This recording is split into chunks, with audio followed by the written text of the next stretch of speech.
সম্মানিত বন্ধুগণ, আসসালামু আলাইকুম।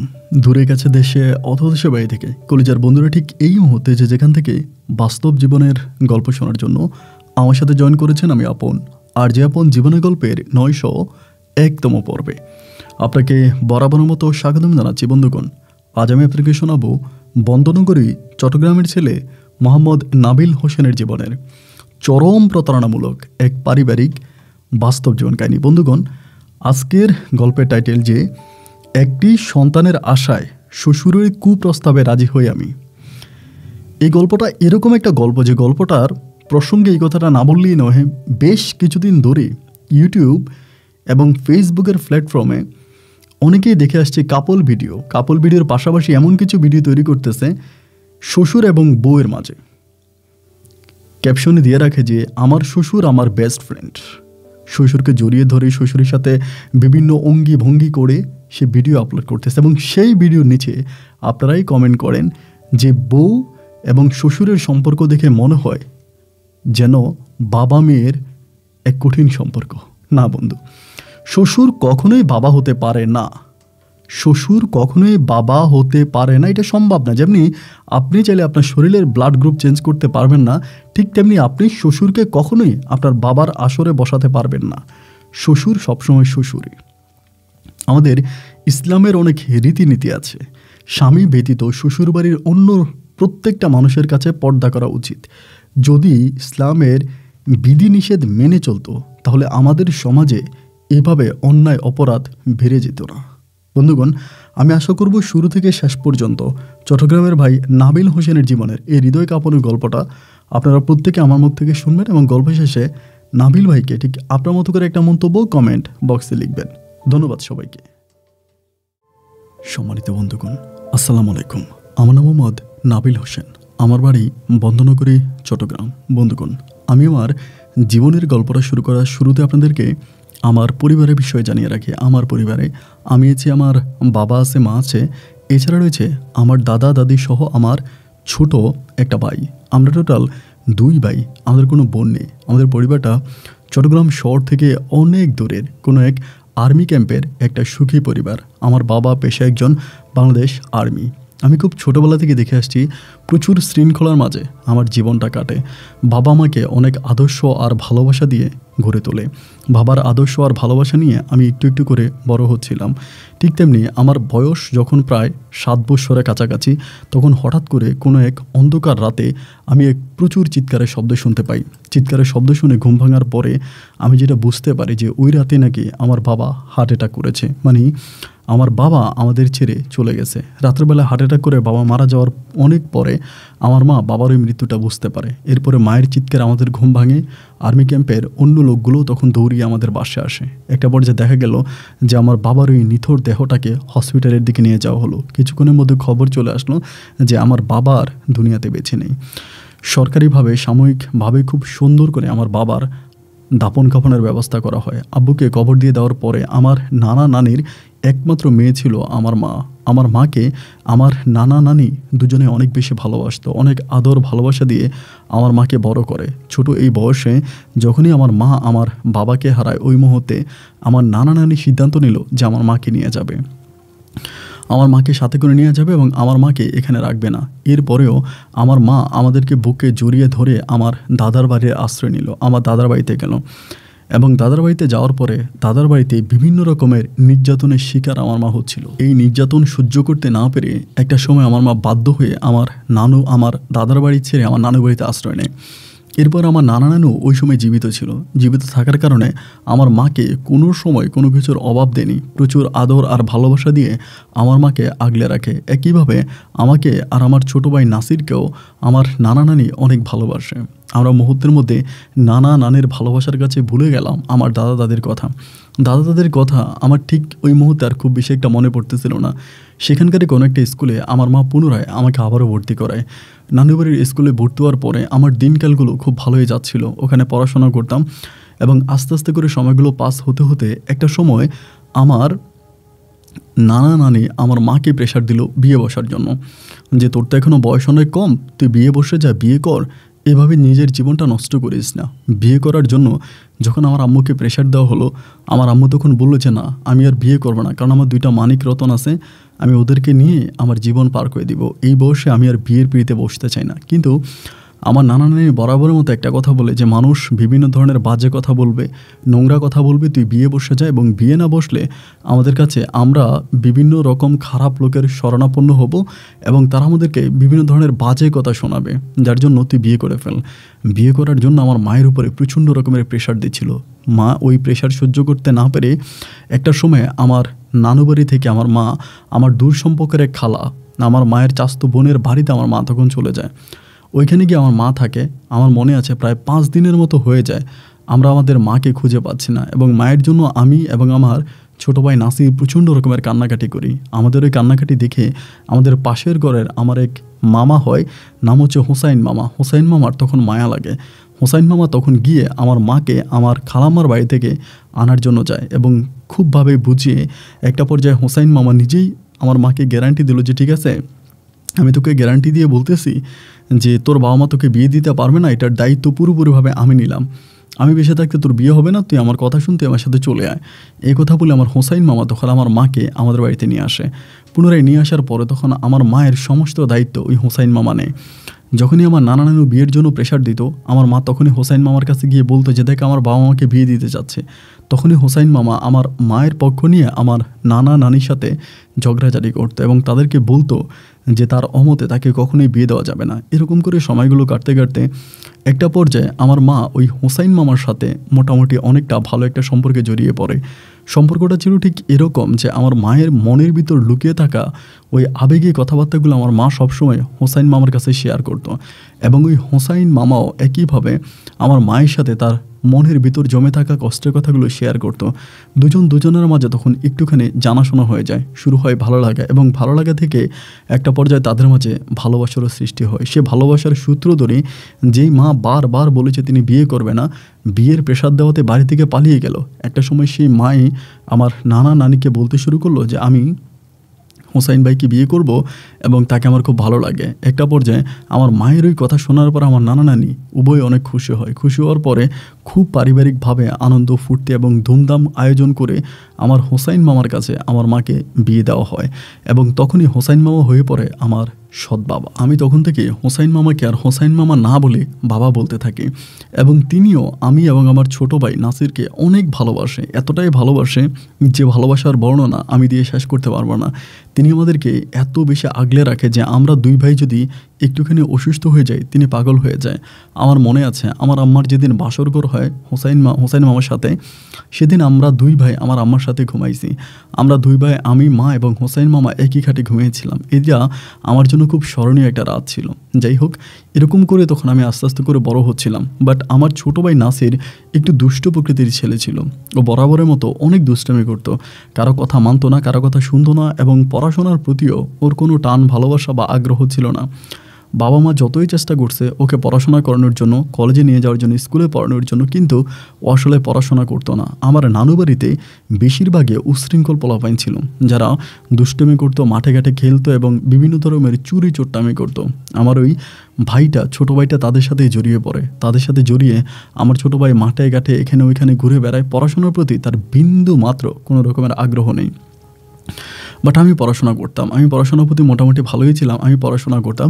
একটা পর্যায়ে আমি প্রাইমারি স্কুলের গণ্ডি পার করে তখন হাই স্কুলে উঠি। হাই স্কুলে যখন উঠি তখন আমার ছোটো ভাই পড়াশোনা করে না, খুব কম, নিজের নামটাই শুধু লিখতে পারে, এবং এরকম করে আমার ছোটো ভাই তার সময়গুলো কাটাচ্ছিল। এক পর্যায়ে আমি প্রায় অনেকটাই বড় হই। ক্লাস 9-এ ওঠার পরে আমার হঠাৎ করে টাইফয়েড হয়।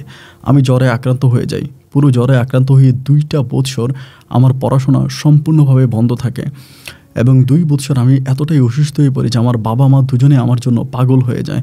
এবং 2 বৎসর পরে আলহামদুলিল্লাহ আমি সুস্থ হই। এই 2টা বৎসরে আমার মা আমার এতটাই সেবা করেছিল যে মা নিজে পর্যন্ত অসুস্থ হয়ে যায়। আমার সেবা যত্ন করতে গিয়ে মা অসুস্থ হয়ে যায়। 2 বছর পরে আমি মোটামুটি একটু সুস্থ হই। সুস্থ হওয়ার পরে আমি মাকে তখনও বলি যে মা আমি পড়াশোনা করব। ওই সময় আমার মায়ের শারীরিক অবস্থা অনেকটা বেড়ে যায়, মায়ের স্বাস্থ্য বেড়ে যায়, প্রচণ্ড রকমের বেড়ে যায়, এবং আমার এই অসুস্থতার মাঝে আমার নানা ভাই মারা যায়। থাকে আমার নানিমণি আর আমার মা। এমন করে সময়গুলো কাটতেছে। তো আমি তখন পুনরায় আবার মাকে বললাম যে, মা আমি পড়াশোনা করব, আমি তো অসুস্থতার কারণে পড়াশোনা করতে পারি নাই। মা তখন আমাকে আবারও পুনরায় ক্লাস 9-এ ভর্তি করায়। আমি তখন আবারও 2 বছর পরে ক্লাস 9-এ ভর্তি হই এবং 2 বছর পরে আমি তখন ক্লাস 9-এর গণ্ডি পার করে তখন আমি তখন এসএসসি পাশ করে দেন আমি তখন ভর্তি হই হচ্ছে কলেজে। আমার নানুবাড়িরও একটা কলেজে ভর্তি এবং ওই কলেজে আমি পড়াশোনা করতেছি। আমার মায়ের স্বাস্থ্য তখন এত পরিমাণের বেড়ে যায় যেটা বলার মতো না। মা শারীরিকভাবে অনেকটা অসুস্থ হয়ে পড়ে, হাঁটা চলা কোনো কিছুই করতে পারে না। এতটাই স্বাস্থ্য আমার মায়ের বেড়ে যায় যে দূর দূরান্ত থেকে আমার মাকে দেখার জন্য মানুষজন আসতো, যে এত পরিমাণের মোটা হয়ে যায়। এবং এরকম করে মোটা হয়ে যাওয়ার পিছনের কারণটা কী, রহস্যটা কী, সেটা আমার জানা ছিল না। এবং আমি যখন ইন্টারমিডিয়েট ফার্স্ট ইয়ার থেকে সেকেন্ড ইয়ারে উঠি, ওই মুহূর্তে আমার নানিমণি বেঁচে থাকা অবস্থায় আমার মা আমাকে ছেড়ে চলে যায়। মা তখন মারা যায় এবং মা মারা যাবার পরে আমরা 2 ভাই তখন পরিপূর্ণভাবে ইতিম হয়ে পড়ি। এবং তখন আমাদের একমাত্র ভরসা ছিল আমার ওই বাবা। সৎ বাবা আমাদেরকে এতটাই ভালোবাসতো, এতটাই আদর করতে যে মা বাবা দুজনের ভালোবাসা আমরা মুহূর্তের মধ্যে ভুলে যাই। আমাকে এক বুকে, নাসিরকে আরেক বুকে জড়িয়ে ধরে আমার ওই বাবা আমাদেরকে এমন করে আগলে রেখেছে যে মনে হয় তিনিই আমাদের জন্মদাতা পিতা। মায়ের মৃত্যুতে আমরা তখন প্রচণ্ড রকমের ভেঙে পড়ি এবং একটা সময় আমি তখন ইন্টারমিডিয়েট পাশ করি। ইন্টারের রেজাল্টটা আমার খুব বেশি একটা ভালো হয় না, কারণ এরই মাঝে আমার মায়ের মৃত্যুটা ছিল। মায়ের মৃত্যু থাকার কারণে আমি ঠিকমতো পড়াশোনা করতে পারি নাই, পড়াশোনার প্রতি মনোযোগী হতে পারি নাই, যার জন্য আমার পড়াশোনা একটু খারাপ হয়েছে বলে রেজাল্টটাও খারাপ আসছে। যাই হোক, ইন্টারটা পাশ করলাম। ইন্টার পাশ করার পরে আমাদের এলাকাতে আমার বাবা তখন আমাকে বলতেছে যে একটা কাজ করো, তুমি দূরে কোথাও যাইও না, এলাকাতেই পড়াশোনা করো। আমি তখন আমাদের এলাকারই একটা ডিগ্রি কলেজে ভর্তি হলাম। আসলে পড়াশোনার প্রতি খুব আগ্রহ তখন হারিয়ে ফেলি এবং ডিগ্রি কলেজে ভর্তি হলাম। এটা আমার নানু বাড়ির কাছেই ছিল, ওইখানে পড়াশোনা করতেছি। তো আমার ছোটো ভাই নাসির তখন বাড়ি দিয়ে থাকতো। মানে ও খুব বেশি একটা দুষ্টামি করতো, ফাইজলামি করতো, শয়তানি করতো এবং বিভিন্ন ধরনের উশৃঙ্খল ছেলেদের সাথে মেলামেশা করতো। এমন করে সময়গুলো কাটতে কাটতে একটা পর্যায়ে হঠাৎ করে আমাদের বাসায় একজন কাজের মহিলা ছিল, ওনার একটা মেয়ে ছিল, নাম ছিল রোদেলা। এই মেয়েটা তখন ক্লাস 9 থেকে ক্লাস 10-এ ওঠে, ক্লাস 9 থেকে ক্লাস 10-এ ওঠে এবং এই মেয়েটা বেশিরভাগ সময় আমাদের বাড়িতেই থাকতো, আমাদের বাসায় দুষ্টামি করতো এবং আমাদের পারিবারিক মানুষের সাথে মেয়েটার অনেক মিল ছিল। যেহেতু আমাদের পরিবারে কোনো মেয়ে মানুষ ছিল না, যার জন্য কাজের মেয়ে হলেও এই রোদেলা আমাদের পরিবারে মানুষের মতোই ছিল। সবার সাথে উঠা বসা চলাফেরা এবং সব কিছু মিলে রোদেলা ভীষণ রকমের ভালো একটা মেয়ে ছিল। এক পর্যায়ে এই রোদেলা মেয়েটাকে ক্লাস 10-এ পড়া অবস্থায় একটা বিয়ের ঘর আসে এবং খুব ভালো একটা বিয়ের প্রপোজাল আসে। ছেলে বিদেশে থাকে এবং আমি তখন কিন্তু বাড়িতে থাকতাম না, আমি হোস্টেলে থাকতাম। বাড়িতে আমার বাবা, আমার ছোটো ভাই এবং আমার নানিমণি থাকতো। এক পর্যায়ে আমি হোস্টেলে থাকা অবস্থায় খবর পেলাম যে রোদেলার বিয়ে ঠিক হয়েছে, কিন্তু রোদেলা বিয়ে বসতে রাজি না। রোদেলার মা কিন্তু আমাকে অনেক পছন্দ করতো, মানে ওর মা আমাকে ভীষণ ভালোবাসতো। আমাকে ফোন করে বলল যে নাবিল, এই ঘটনা, ও তো বিয়ে করতে রাজি হচ্ছে না। আমি তো খুব টেনশনে পড়ে গেছি। তো আমি তখন বললাম যে ঠিক আছে খালা, সমস্যা নাই, আমি আসবো। পরের দিন আমি তখন আসলাম। আসার পরে খালাও যেমন মানে আমার কাছে কেমন জানি কোন একটা বিষয় লুকাচ্ছে এরকমটা মনে হলো।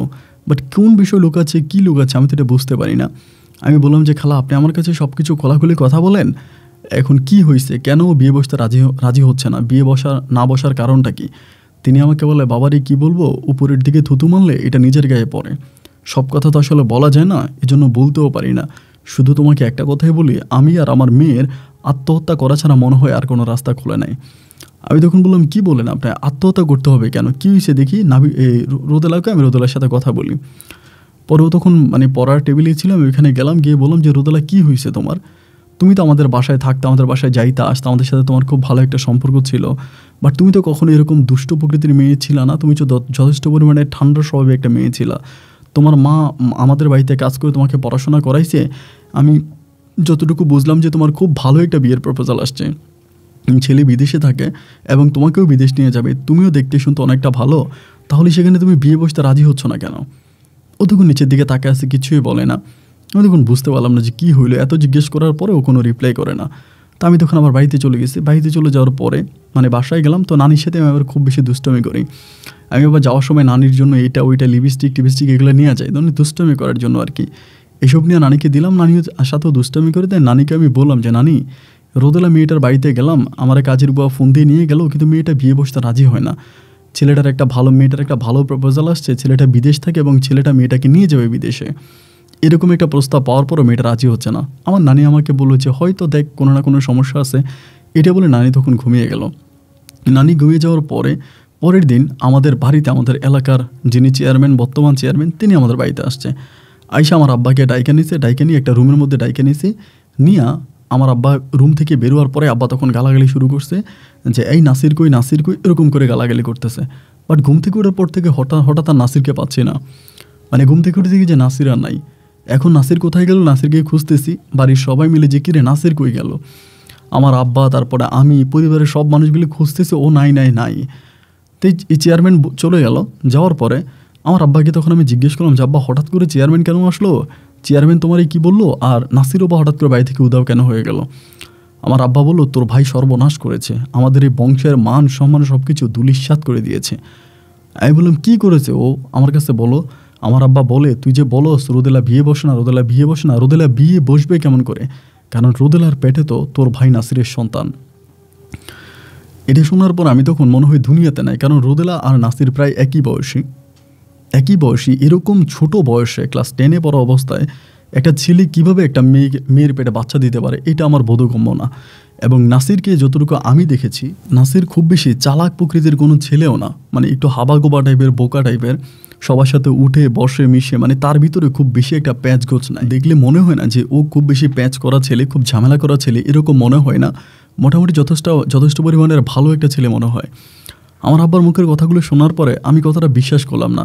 বিশ্বাস না করে আমি আব্বারে বললাম যে আব্বা, আমরা বিষয়টা নাসিরের কাছ থেকে জানতে হবে, নাসিরকে জিজ্ঞেস করে আমরা এটা সত্যতা খুঁজে বের করতে হবে, এটার মাঝে তো হয়তো কোনো মিথ্যাও থাকতে পারে। আমার আব্বা বলে তুই কী বলতে চাস? আমি বললাম যে আমি জাস্ট এটাই বলতে চাই যে আমরা নাসিরকে বিষয়টা জিজ্ঞেস করি, নাসিরকে জিজ্ঞেস করলে হয়তো আমরা অনেক বড় একটা সত্যতা খুঁজে বের করতে পারবো। আমার আব্বা বলে চেয়ারম্যান এসে আমাকে বলে গেছে এবং কালকে দিনের সময় দিছে, কালকের দিনের ভিতরে যদি আমরা নাসিরকে, এই মেয়েটাকে বিয়ে না করে আনি, তাহলে পরের দিন চেয়ারম্যান এই বাড়িতে পুলিশ নিয়ে আসবে এবং পুরো গ্রামবাসীর কাছে ঢোল পিটিয়ে আমাদের এই কথা বলে দিবে। এই কথা নানি শোনার পরে নানি ওই জায়গায় কান্নাকাটি শুরু করছে। এটা কী ধরনের কথা, এটা তো হতেই পারে না, এরকম হলে আমি আত্মহত্যা করে মারা যাব, আমার এই মান সম্মান, আমার এই বংশের ঐতিহ্য সব কিছু ধ্বংস হয়ে যাবে, আমার জীবন থাকতে এটা আমি কখনোই মানব না। নানি তখন প্রচণ্ড রকমের কান্নাকাটি করতেছে এবং আমি তখন বাবাকে বললাম যে বাবা কী করা যায় এরকম পরিস্থিতির মধ্যে। বাবা তখন বলে আমি জানি না, আমার মাথায় কোনো কিছুই আসতেছে না, আমি এখন কী করব। দেখতে দেখতে বিকাল হয়ে গেল। বিকাল গড়িয়ে গোধূলির সন্ধ্যায় তখন চারপাশকে ঘিরে নিচ্ছিল। সন্ধ্যার পরে আমি তখন আমার ওই ছোটো ভাই নাসিরের যে বন্ধুবান্ধবগুলো আছে তাদের বাড়িতে যাতায়াত করতে শুরু করলাম, যে তাদের বাড়িতে যাই দেখি কোনো খোঁজখবর পাওয়া যায় কিনা। তাদের বাড়িতে গিয়েও নাসিরের কোনো সন্ধান পাওয়া গেল না।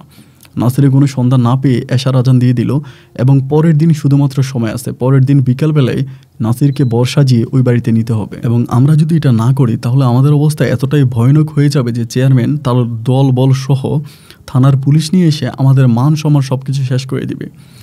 আমি তখন রাত 9টা বেজে গেল, কী করব, নাসিরকে তো আর পাই না। রাত 9টার দিকে আমি তখন রোদেলাদের বাড়িতে গেলাম। রোদেলাদের বাড়িতে যাওয়ার পরে আমি তখন রোদেলার মা, যিনি আমাদের বাসায় কাজ করতো, ওনার সাথে কথা বললাম।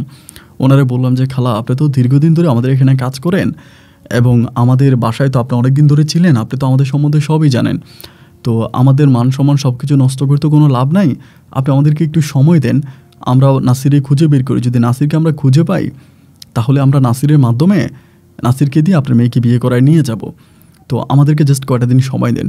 উনি আমাকে বলে বাবারে, আমার যা বলার আমি চেয়ারম্যানের কাছে বলে দিয়েছি, এখন চেয়ারম্যান যেটা বলে সেটাই হবে, আমি আমার তরফ থেকে তোমাকে কোনো সময় দিতে পারবো না এবং আমি আমার জায়গা থেকে কোনো কিছুই করতে পারবো না, আমার দ্বারায় কোনো কিছুই করার নাই, আমার যেটা বলার আমি চেয়ারম্যানকে বলে দিছি। এখন তোমরা কি করবা, নাসিরকে খুঁজে বের করবা না কেমনি কী করবে, এটা তোমাদের বিষয়, এই বিষয় নিয়ে আমি কোনো কথা বলতে চাই না। আমি তখন প্রচুর বিপাকে পড়ে গেলাম, কিরে মানে বলি একটা এবং উনি করে আরেকটা, এবং উনি আমার কথার কোনো রকমের সাড়া দিচ্ছে না বা উনি ওনার মতো করেই কথা বলে যাচ্ছে। রাত প্রায় 12টা পর্যন্ত ওনার বাসায় ছিলাম। 12টা বাজে আমি অবধি ওনার বাসায় থেকে ওনাকে কোনোভাবে কোনো কিছু বুঝাইতে পারি নাই। উনি যেটা বুঝেছে, উনি যেটা বলতেছে উনি সেটাই করবে, উনি নাসিরকে খুঁজে দেওয়ার জন্য, এবং উনি নাসিরকে পেলে উনি ওনার মেয়েকে মানে নাসিরের কাছে বিয়ে দিবে, এটা ওনার কথা। অন্যথায় চেয়ারম্যান যেটা বলবে উনি এই সিদ্ধান্তে থাকবে। রাত প্রায় 1টার দিকে বাড়িতে আসছি, তখন আমার বাবা দাদি কারো চোখেই ঘুম নাই এবং দাদিও খুব কান্নাকাটি করতেছে, বুড়ো মানুষ, চোখ দিয়ে পানি পড়তেছে। আমি তখন বাড়িতে যাওয়ার পর আব্বারে বললাম যে আব্বা, আমি তো নাসিরকে কম খুঁজি নাই, কিন্তু কোথাও তো নাসিরকে পাওয়া যায় নাই। আমার আব্বা বলে আমি কোনো কিছুই জানি না, আমার মাথায় কিছুই আসতেছে না। আমি হয় পাশিতে ঝুলবো, এক রশির এক পাশে তোর দাদিরে বানবো, তোর নানিরে বানবো, আরেক পাশে আমি ঝুলবো, ঝুলে আমি এই দুনিয়া ছেড়ে চলে যাব, আমি এই দুনিয়াতে আর থাকবো না। আমার আব্বা মানে হোসাইন, যিনি আমার মামা ছিল, তিনার কিন্তু মানে মা আছে, বাবা নাই, এবং ইনার মাও হচ্ছে বোবা, মানে কথা বলতে পারে না, তার তেমন কোনো জায়গায় সম্পত্তি নেই, মোটামুটি তিনি গরিবে। এবং আমার নানার অনেক সয় সম্পত্তি, তিনি আমার নানার সয় সম্পত্তিগুলোই হচ্ছে ইউজ করতেছে বা ব্যবহার করতেছে, দেখাশোনা করতেছে, এবং তিনি আমার নানু বাড়িতেই থাকতেছে, যদিও পাশাপাশি ঘর ছিল, ওনার ঘরে উনি খুব বেশি একটা থাকতেও না। তিনি আমাকে বলে যে আমি তো গরিব মানুষ বা আমার তো তেমন কিছু নাই, কিন্তু তোর নানার তো একটা সম্মান আছে, তোর নানার ওই সম্মান তো ধূলিসাৎ হয়ে যাবে, যেহেতু তোর মাকে আমি বিয়ে করছি সেখানে আমার সম্মানও জড়িত আছে। তো আমি এখন কি করবো, আমার তো কিছু করার নাই। সারাটা রাত কেউ ঘুমাইলাম না, আমি, বাবা এবং দাদি, আমরা সবাই শুধুমাত্র পাইচারি করতেছিলাম, হাঁটাহাঁটি করতেছিলাম। সকাল হয়ে গেল, ফজরে আজান দিল, আমি তখন মসজিদে গেলাম নামাজ পড়ার জন্য, নামাজটা পড়লাম। এদিক দিয়ে আমার নিজের পড়াশোনা আছে, আমারও ইউনিভার্সিটিতে যাওয়া দরকার, আমিও সেখানে যেতে পারতেছি না। নামাজ পড়ে আমি তখন আস্তে আস্তে করে চেয়ারম্যানের বাড়ির দিকে হাঁটতে শুরু করলাম। সকালে চেয়ারম্যানের বাড়িতে গেলাম, চেয়ারম্যান তখন নাস্তা করার জন্য বারান্দায় বসছে, আমি তখন গেলাম, গিয়ে সালাম দিলাম। উনি আমার বললো যে রে নাবিল আসো নাস্তা করো। পরে নাস্তা করতে বসলাম। তো নাস্তা করতে করতে আমি তখন চেয়ারম্যানকে বলতেছি, কাকা, মামা, আপনি তো সব কিছুই জানেন আমাদের সম্বন্ধে, আমার বাবা কেমন মানুষ ছিলেন বা আমার নানা নানি কেমন মানুষ, আমাদের তো এলাকাতে একটা মান সম্মান আছে, এখন যদি এটা নিয়ে বেশি ভাড়াবাড়ি হয় তাহলে কী হবে? তিনি আমাকে তখন বলে যে তোমাদের মান সম্মান আছে, আর ওই নাবিলার মায়ের কি কোনোই মান সম্মান নাই? তুমি কি চাও যে নাবিলা মেয়েটা আত্মহত্যা করে মরে যাক, এটা তুমি চাও? আমি তখন বললাম যে না না, আমি তো এটা কখনোই চাই না। উনি বলে যে হ্যাঁ, আজকের মধ্যে যদি একটা সুরাহার না ঘটে, মেয়েটা আত্মহত্যা করে মারা যাবে, মেয়েটা বাঁচবে না। মেয়েটা আমার পায়ে ধরে চিৎকার করে কান্না করেছে, এবং তুমি আপাতত আমার ভাষায় আসছো, নাস্তা করতেছো, তোমার কাছে অনুরোধ, কিন্তু তোমার ছোটো ভাইয়ের বিষয়ে তুমি কোনো রকমের সুপারিশ করতে আইসো না। তোমার ছোটো ভাইকে তুমি খুঁজে বের করো, না পাইলে আমরা যেটা বলেছি আমরা সেটাই করব। কোনোভাবে চেয়ারম্যানকে বুঝাইতে পারলাম না, বাড়িতে গেলাম। এবং বাড়িতে যাওয়ার পরে আমার দাদিমণি তখন আমাকে আমার নানি আমাকে জড়াই ধরছে, ধরে কান্নাকাটি করতে শুরু করছে যে নাসিরের যেহেতু পাওয়া যাচ্ছে না, তুই একটা কাজ কর, তুই এই রোদেলা মেয়েটারে বিয়ে করে আমার মান সম্মান বাঁচা। আমি তখন বললাম, দাদি এটা তুমি কী বলতেছো? আমি পড়াশোনা করতেছি, এবং আমার এখন পড়াশোনার সামনে এটা কী ধরনের কথা বলতেছো যে আমি রোদেলাকে বিয়ে করবো? রোদেলার পেটে আমার ছোটো ভাইয়ের সন্তান। আমার বাবা তখন এসে বলতেছে, তোর নানি তো ঠিক কথাই বলছে, আগে তো বিয়ে তুই করবি, তারপর তো নাসির করবে, নাসির তো তোর আগে বিয়ে করতে পারে না। নাসির যেটা ভুল করছে, ওই ভুলের কথা যেমন তেমন হয়ে গেছে, আমরা মেয়ের পেটের বাচ্চা যেভাবে পারি এইভাবে নষ্ট করব, আমরা বাচ্চা দুনিয়াতে আনবো না। কিন্তু তুই এই রোদেলাকে তুই বিয়ে কর, কারণ রোদেলাকে তুই যদি বিয়ে না করিস, কালকে মানে আজকে সন্ধ্যার পরে আমরা বাড়িতে থাকতে পারবো না, এই মুখ আমরা এলাকার কাউকে দেখাইতে পারবো না। তুই বাবা যেমনি পারিস আমাদের মান সম্মান রক্ষা কর। এটা বলে আব্বাও তখন আমার হাতে ধরে ছোটো বাচ্চার মতো কান্না শুরু করে দিছে। মানে আমি তখন এতটাই বিবেকে পড়ে গেছি, আমার বলার মতো কোনো ভাষা নাই। একদিকে আমার বয়স্ক নানি কান্না করতে করতে শুয়ে যাচ্ছে, অন্যদিকে আমার বাবা আমার হাতে ধরে আছে। আমি তখন চিন্তা করলাম যে কী করা যায়, আমি আসলে বুঝতে পারতেছিলাম না। একটা পর্যায়ে আমি তখন আব্বাকে বললাম যে আব্বা ঠিক আছে, তোমরা যেটা সিদ্ধান্ত নাও সেটাই করো, আমার তো কোনো কিছু বলার নাই, আমি কি বলবো বা কী করতে পারি, আমি তো কোনো কিছু করতে পারবো না। আমার আব্বা তখন আলহামদুলিল্লাহ বলি চেয়ারম্যানের বাড়ির দিকে দৌড়াতে শুরু করলো, এবং মুহূর্তের মধ্যে চেয়ারম্যানকে ঠিক করে রোদেলার মায়ের কাছে তখন বিয়ের প্রস্তাব নিয়ে গেল এবং আমার বিষয় জানালো, এবং রোদেলার মা এক কথায় রাজি হয়ে গেল যে নাসিরের চেয়েও নাবিল অনেক ভালো ছেলে, আমি নাবিলের কাছে আমার মেয়েকে বিয়ে দিতে রাজি আছি। তখন আসলে মানে ওই রাতের বেলায় মোটামুটি একটা ছোটোখাটো অনুষ্ঠানের মাধ্যমে তখন রোদেলাকে আমার ঘরে বউ বানিয়ে আমি নিয়ে আসি। কিন্তু কী আর দুঃখের কথা বলবো, ও যখন বউ সেজে আমার ঘরে বসে আছে, আমি তখনও বুঝতেছি যে ওর পেটে আমার ছোটো ভাইয়ের বাচ্চা।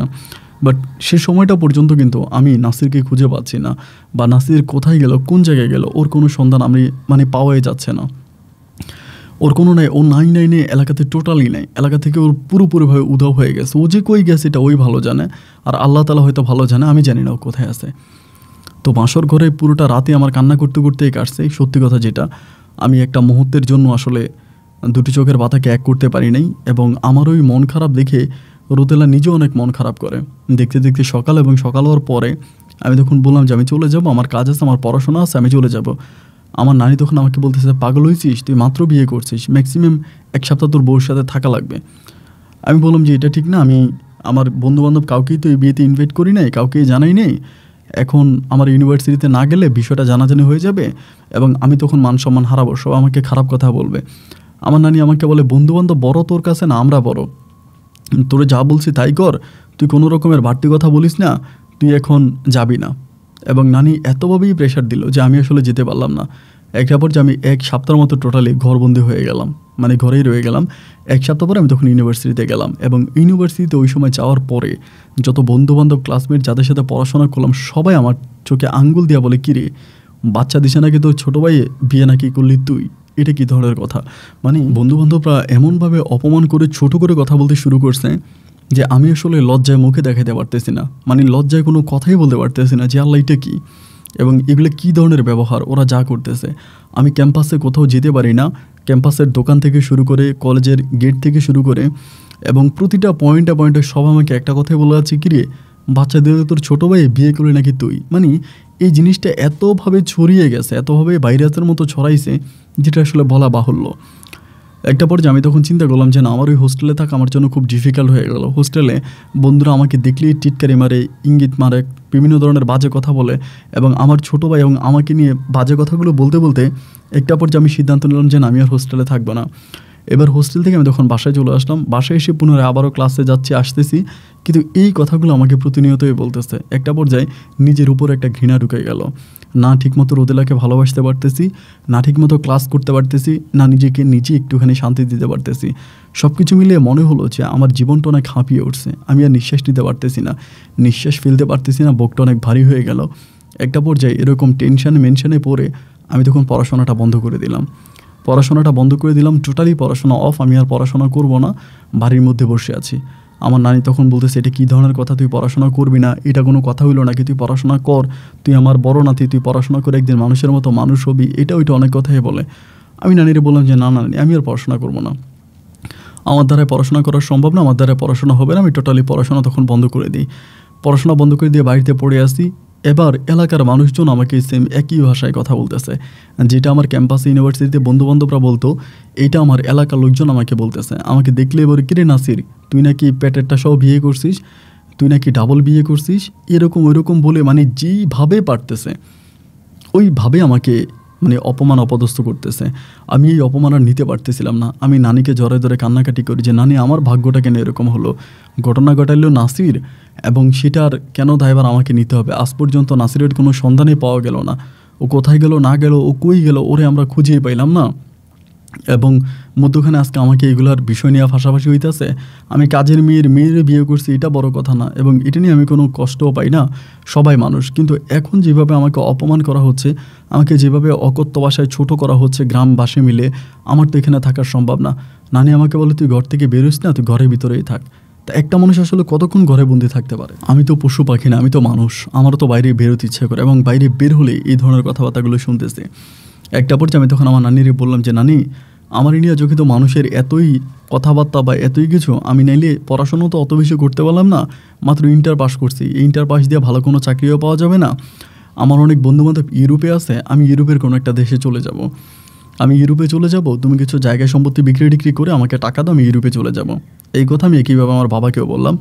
তো আমার বাবাকেও বলার পরে বাবা একটাই বললো যে ঠিক আছে, তুই যেটা ভালো মনে করিস তুই সেটাই কর, কারণ তোর সাথে আমাদের কোনো রকমের ধরা বাঁধা নাই, এমনি তোর উপর আমরা অনেক জুলুম করছি, অনেক অত্যাচার করছি, তোরে আর আমরা কোনো কিছু বলতে চাই না।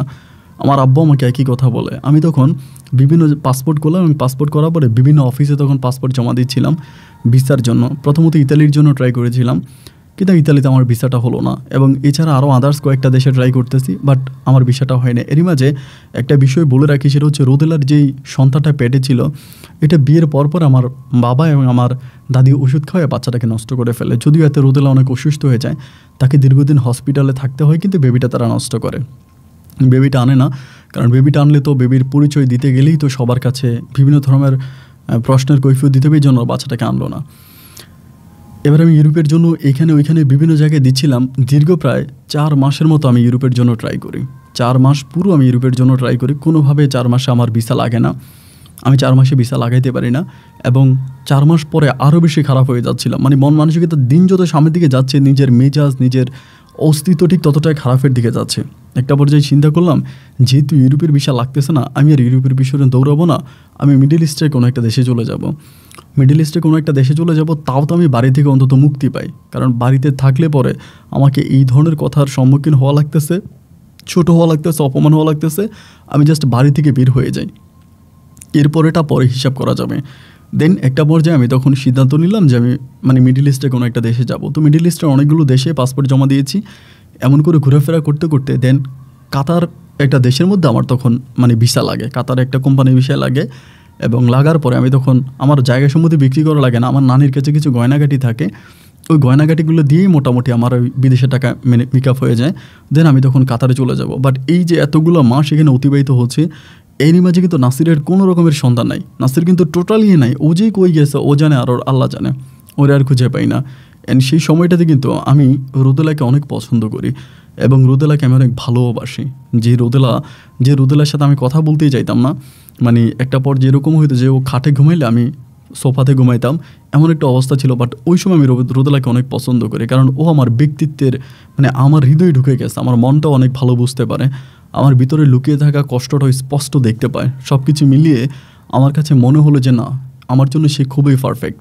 এবং এটা মনে হওয়ার পর থেকে আমি তাকে খুব বেশি আদর আপ্যায়ন এবং ভালোবাসতে শুরু করি। একটা পর্যায়ে বিদেশ যাব, কাতারে যাব, আমার যেতে ইচ্ছে করতেছিল না। আমার রোদেলার জন্য খুবই খারাপ লাগতেছিল যে আমি ওকে দেশে রেখে চলে যাব, এই বিষয়টা আমার ভালো লাগতেছিল না। তারপরেও পরিবারের মুখের দিকে তাকিয়ে মান সম্মানের কথা চিন্তা করে দেন আমি তখন কাতারে চলে গেলাম। অবাক করা বিষয় হচ্ছে, আমি কাতারে যেদিন গেলাম, আমি কাতারে যাওয়ার ঠিক 15 দিন পরেই আমার ছোটো ভাই নাসির হঠাৎ করে বাড়িতে আসছে। আমার নানি আমাকে ফোন করে বলে নাসির তো বাড়িতে আসছে। আমি তো শুনে খুব অবাক, কী বলো নানি, নাসির বাড়িতে আসছে? বলে ও বাড়িতে আসছে। আমি বললাম কোথায় ছিল? বলো ও নাকি পালায়ে ছিল, চলে গেছে ঢাকাতে না কোথায়, ওইখানে পালায়ে ছিল। তো আমি বললাম যে নানি ওরে বাড়িতে রাখো না, ওর বাড়ি থেকে বের করো, ওর মতো ভাই আমার দরকার নাই, ওর জন্য আজকে আমার জীবনটা পুরো নষ্ট হয়ে গেল, আমার পড়াশোনা, আমার কেরিয়ার, আমার ইজ্জত সম্মান এখন কোনো কিছুই নাই, ওরে বাড়ির মধ্যে রাখো না, ওরে বাড়ি থেকে বের করো, ওরে বাড়িতে রাখো না। আমার নানি বলে কী করবি, তোরই তো ছোটো ভাই। আমি বললাম ওর চেয়ার আমি দেখতে চাই না, ওর সাথে আমার খুব খারাপ হয়ে যাবে। তারপর আমার নানি 2 দিন পরে ওর সাথে আমার কথা বলাই দিল। ও আমারে ফোন করে কান্নাকাটি করতেছে, ভাইয়া আমি বুঝতে পারি নাই, আমারে মাফ করে দাও, আমার অপরাধ হয়েছে। এখন নানি আমারে বলে যে ঠিক আছে, তোর তো ভাই, তারা সে আর কোথায় যাবে, তুইও এতিম, ও এতিম, তোদের দুজনেরই তো এই দুনিয়াতে কেউ নেই, বাপও নাই মাও নাই, বাপ আছে যেটা তোদের সৎ বাবা, এবং মাও তো নাই, তো তোরা তো আসলে দুনিয়াতে অসহায়। এখন কান্নাকাটি করে মন খারাপ করে আর কি করবি? ছোটো ভাই একটা অন্যায় করছে, অন্যায়ের মাসল তো দিছসে, তুই ছোটো ভাইরে মাইনা নে, মন খারাপ করিস না। তো বৃদ্ধ নানির মুখের দিকে তাকিয়ে আমি তখন পুনরায় আবারও নাসিরকে মেনে নিলাম, কারণ এছাড়া তার কিছু করার নাই। বাট নানিকে বললাম যে নানি তুমি অনেক কেয়ারফুল থাকো, আমার বউর দিকে খেয়াল রাখো, যাতে নাসির কোনোভাবে আমার বউর সাথে কথা বলতে না পারে, না হলে কিন্তু খুব সমস্যা হবে। আমার নানি বলে না না না, এটা নিয়ে তুই মোটেও চিন্তা করিস না, এই বিষয়টা না আমি খুব বেশি অ্যালার্ট আছি, এটাতে কোনো কিছু করতে পারবে না, তুই নিজের কাজ কাম কর। এরকম করে দীর্ঘ 2টা বছরের মতো আমি তখন কাতারে মাটিতে ছিলাম। 2 বছর পরে, 2 বছর 4 মাসের মাথায় বৃহস্পতিবার রাতের বেলা আমার কাছে ফোন আসে যে আমার নানিমণি মারা গেছে। নানি যদিও অনেক বয়স হয়েছে, নানি মারা গেছে খবরটা শুনে আমি তখন মানসিকভাবে অনেকটা ভেঙে পড়ছিলাম। আমার বাবা মা উভয়কে হারিয়ে আমি একমাত্র নানির ভালোবাসায় বেঁচে আছি, নানিকে আমি অনেক ভালোবাসি। নানির মৃত্যুতে আমি তখন সম্পূর্ণভাবে ভেঙে পড়ি, প্রচণ্ড রকমের কান্নাকাটি করে, এবং বললাম যে আমি আসবো দেশে, আমার নানির লাশ আপনারা মাটি দিয়েন না।